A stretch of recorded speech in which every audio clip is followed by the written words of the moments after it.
This morning he was informed 2 American fighter planes had engaged a pair of Soviet-made MiGs controlled by his arch-enemy. Mr. Grow.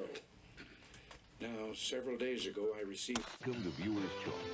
Your selection is about discussion at a conference in Paris. Often come out to take a look at U.S. operations. Fresh chicken makes the best chicken.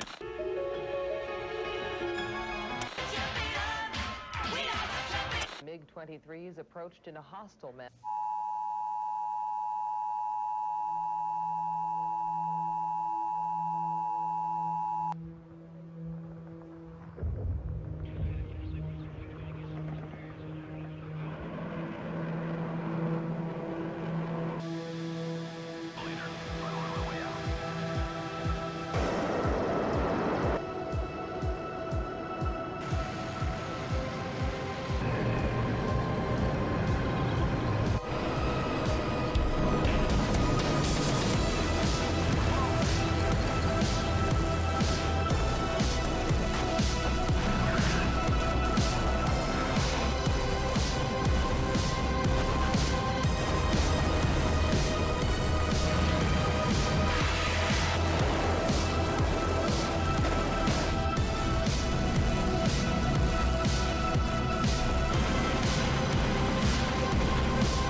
Hey guys, Stealth here and welcome to WARNO.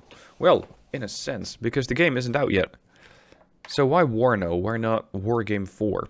I don't know. I asked Matt about it. Matt that is, from Eugen, and he couldn't quite tell me. It could be some marketing thing, it could be some legal thing, I don't know. At any rate, they cannot call it Wargame 4.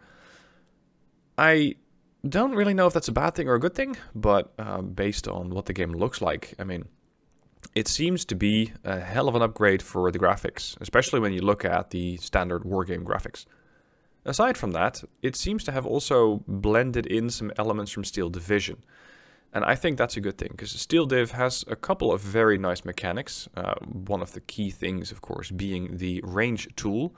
So you can see what range units have, where they can fire, what sort of firepower you can get out of them in that sense. What sort of mechanics there are in the game, I just don't know when it comes to, for example, reinforcing. Because I know that in Wargame you can resupply your infantry groups and get them back up to full strength, whereas in Steel Division you can't. So how they're addressing that in WARNO, I don't know.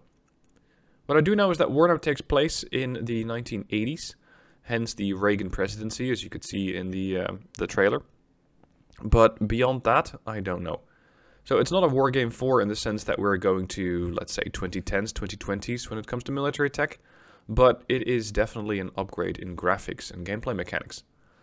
Now, there isn't that much known beyond the screenshots and what you can find on the Steam page, which is linked down below, but I did want to bring your attention to this clip here, or rather this screenshot. For me, this is one of the more interesting ones, because it looks just like the armory tool that we have in Wargame, or the deck builder, if you will. But if you look at the bottom left hand side, you got edit deck. Okay, I get that. Edit combat groups? What are combat groups?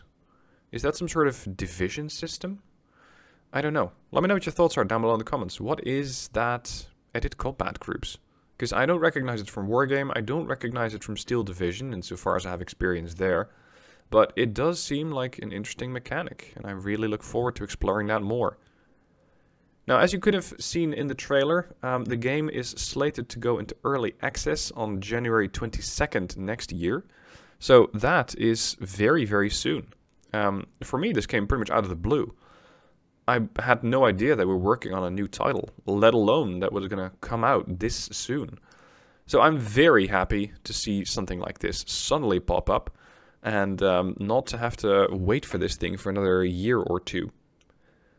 Early access, I think, is good for a game like this, because it is a game that has tons and tons and tons of units. So balancing is probably going to be a nightmare. And that is what Early Access is for. So here's to hoping that we're going to see more information about the game soon. I, for one, cannot wait to play it. I'm really looking forward to seeing how they have, let's say, combined a couple of mechanics from Steel Division with the regular units that we know from Wargame. And, well, as far as I'm concerned, January 22nd cannot come soon enough.